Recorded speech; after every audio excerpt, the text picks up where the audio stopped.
This is Anna Vogan, broker and owner of Vineyard Real Estate Group, and I just wanted to go over a very quick contract tip regarding encroachments.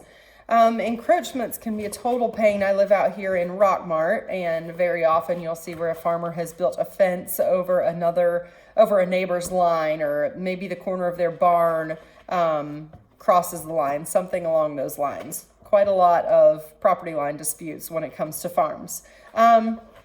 An encroachment is generally defined as an illegal intrusion or projection of improvements, either from or onto property. And there's three different types: encroachments upon abutting property, encroachments upon the subject property, and encroachments upon streets and alleys. So, very short contract tip today, but the purchaser of property on which an encroachment exists or which encroaches upon an abutting property may want to obtain a boundary line agreement. Now, sometimes these are required by a title insurer because the title company will not insure if they're aware of an encroachment that's not been handled. So, or many title companies won't. So even if it's not required by title insurer, in order to kind of avoid these disputes in the future, it might be a really good idea to get a boundary line agreement. It's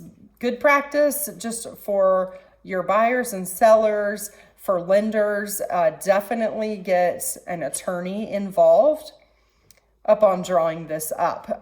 If you do not have a boundary line agreement and you're aware of an encroachment, the person who has the building or whatever may be encroaching up on the subject property may be required to move it later. Now, if it's your buyer and they're buying land, and I've come across this as well, if your buyer is buying land and let's say that there's an outbuilding, a garage that happens to the corner of it encroaches upon a neighboring property, and the current owner of that other property does not care and said, that's never bothered me. I've been here my whole life and it doesn't bother me.